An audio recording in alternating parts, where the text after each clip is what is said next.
This is Naeem Abbas, your online maths teacher. First year mathematics, chapter number 3, vectors से related. Okay?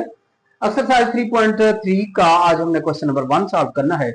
इससे पहले हमने introduction किया था कि डॉट प्रोडक्ट कैसे फाइंड करते हैं और प्रोजेक्शन क्या क्या मीनिंग बनता है, और नेक्स्ट में कि दो वेक्टर्स आपस में परपेंडिकुलर कब होते हैं। तो ए वेक्टर गिवन है क्वेश्चन नंबर 1 में, बी भी गिवन है और सी भी। Now you have to find the different part of this question. First में है ए डॉट बी, तो A dot B is equal to A का वेक्टर रखा, बी का वेक्टर रखा।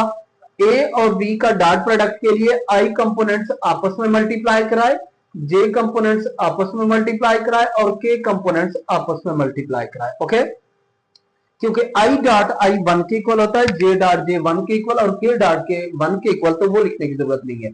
इनको मल्टीप्लाई करके इसका आंसर फाइंड कर दिया। Next part A dot C है, ए और सी का डॉट प्रोडक्ट फाइंड करना है, तो ये आपने खुद ट्राई करना है इस पार्ट को। नेक्स्ट हमारे पास A dot B plus C, it means A का dot product with the sum of B and C. तो पहले हम बी और सी का सम फाइंड करेंगे। ए वेक्टर बी प्लस सी, बी और सी को ऐड किया तो ये आंसर आ गया। अब इनका डॉट प्रोडक्ट फाइंड करना है। सो 3 और 3 आपस में मल्टीप्लाई, 4 एंड 0, -1 एंड -2 वो ये हो गए, और इन सबको सिंप्लीफाई किया तो हमारे पास आंसर क्या आ गया, 11। ओके, पार्ट नंबर 4 जो है इसके अंदर 2a plus 3b with the dot product of c, मतलब पहले 2a प्लस 3b का आंसर निकालना है, फिर c के साथ डॉट प्रोडक्ट इसका फाइंड करना है। तो 2a, a को 2 से मल्टीप्लाई करते जाए तो वो ये बन गया।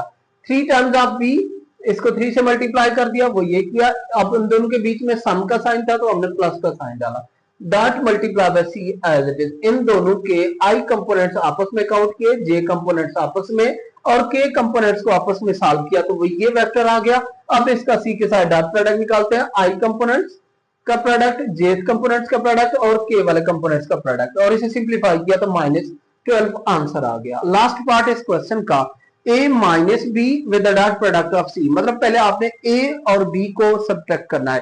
a में से b वेक्टर को सब्ट्रैक्ट करते हैं, a वेक्टर माइनस करोगे b वेक्टर को तो इसके साइन चेंज हो जाएंगे, तो ये आ गया, और c एज इट इज। अब इन दोनों को सिंप्लीफाई करते हैं, आई वाले आपस में सॉल्व किए, जे वाले आपस में और के वाले आपस में सॉल्व किए तो ये आंसर आ गया, सी एज इट इज। अब इन दोनों का डॉट प्रोडक्ट लास्ट में ले लिया, आई कंपोनेंट्स आपस में मल्टीप्लाई करवाए, जे वाले आपस में, के वाले आपस में, सिंप्लीफाई किया इनको तो 29 इसका आंसर आ गया। ओके बेटे, क्वेश्चन नंबर 1 के बाद हमारे पास क्वेश्चन नंबर 2 स्टेटमेंट है जिसकी find a unit vector in the direction of sum of vectors A and B.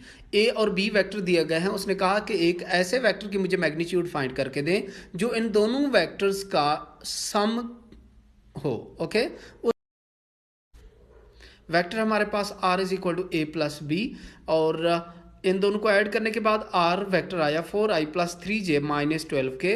So unit vector find करने के लिए r की मैग्नीट्यूड पहले फाइंड कर ली, that is equal to 13। So r unit vector is equal to vector divided by its magnitude, और divide किया तो r का यूनिट वेक्टर आ गया 4/13i plus 3/13j minus 12/13k। और इसके बाद क्वेश्चन नंबर 3 है जिसकी स्टेटमेंट है find the angle between the vectors. एक दो वेक्टर्स आपको गिवन है, आपने इन दोनों वेक्टर्स के दरमियान एंगल फाइंड करना है। सो लेट, पहला वेक्टर का नाम a है, दूसरे वेक्टर का नाम b है, और आपको पता है कि वेक्टर का जो एंगल है वो इस फार्मूला से फाइंड किया जाता है। Okay, a dot b is equal to a की मैग्नीट्यूड, b की मैग्नीट्यूड cos थीटा। तो पहले हम a डॉट बी फाइंड कर लेते हैं। पहले हमने a डॉट बी फाइंड किया तो उसका आंसर 0 आ गया। तो यहाँ से हमें अंदाज़ा हो रहा है थोड़ा बहुत कि वेक्टर्स का डॉट प्रोडक्ट 0 होता ही तब है जब दोनों वेक्टर्स आपस में परपेंडिकुलर होते हैं। ओके, और जब वेक्टर पैरेलल होते हैं तो उस वक्त उनका क्रॉस प्रोडक्ट 0 होता है। तो a की मैग्नीट्यूड फाइंड की that is 13 under root, B की मैग्नीट्यूड फाइंड की that is 6 under root. So इस वाला फार्मूला में से काज को हमने सेपरेट किया तो वो ये आ गया, इनकी वैल्यूज पुट कर दी। a डॉट बी 0 के इक्वल था, इन दोनों की a की मैग्नीट्यूड और b की मैग्नीट्यूड पुट की दैट इज इक्वल टू 0। 0 और something is 0। Okay, so cos theta is equal to आ गया हमारे पास 0, theta is equal to cos inverse of 0, cos inverse of 0 find किया तो that is equal to 90 degree. It means कि इन दोनों वेक्टर्स के दरमियान एंगल कितने का बन रहा है, 90 डिग्री का। क्वेश्चन नंबर 3 के जो बाकी के 2 पार्ट्स हैं वो आपने खुद ट्राई करने हैं और उनमें पहले ए डॉट बी फाइंड करना है, फिर ए की मैग्नीट्यूड बी की मैग्नीट्यूड, इसी फार्मूला में पुट करते हुए थीटा को आपने सेपरेट करना है।